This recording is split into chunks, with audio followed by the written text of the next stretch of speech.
La nuit où des djinns ont écouté le Coran.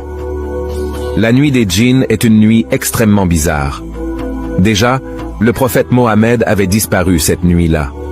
Tous les compagnons le cherchaient, ils pensaient qu'il avait été kidnappé, voire même qu'il avait été tué. Mais Mohammed est revenu et leur a dit qu'il était avec les djinns, en train de réciter la sourate Ar-Rahman. Et là, il va dire quelque chose d'encore plus étrange. Il va dire: les djinns étaient meilleurs dans leurs réponses que vous. C'est encore plus incroyable car le prophète d'Allah s'adresse à ses compagnons. Alors les compagnons vont dire: ô messager d'Allah, de quoi parles-tu? Le prophète Mohammed va répondre: je leur ai récité la sourate Ar-Rahman, et quand je suis arrivé à lesquels donc des bienfaits de votre Seigneur nierez-vous?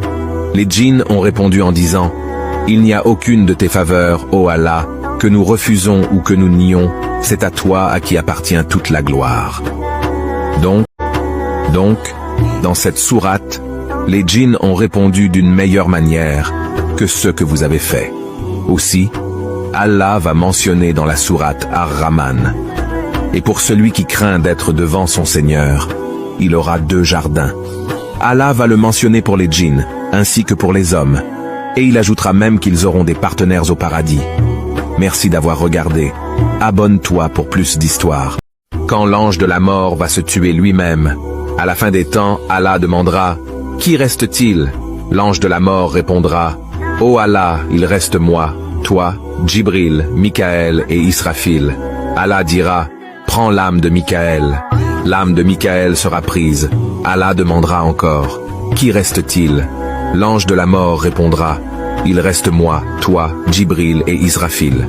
Allah dira: prends l'âme de Israfil. L'âme de Israfil sera prise. Allah redemandera encore: qui reste-t-il? L'ange de la mort répondra: il reste moi, toi et Djibril. Nous sommes les 2 derniers debout. Allah dira: prends l'âme de Djibril. Alors l'âme de Djibril sera prise.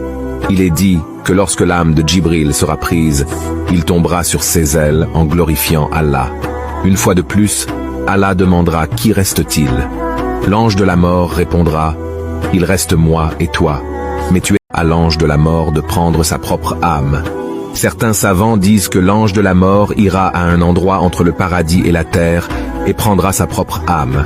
Quand il prendra son âme, il souffrira tellement qu'il criera, et si les humains étaient vivants pour entendre ce cri, alors ils mourraient tous rien qu'en l'entendant. L'ange de la mort dira à Allah: si je savais que prendre une âme était si douloureux, je prendrais l'âme de chaque être en douceur. Ainsi l'ange de la mort mourra aussi. Il ne restera que Allah le Tout-Puissant. Merci d'avoir regardé. Abonne-toi pour plus d'histoires.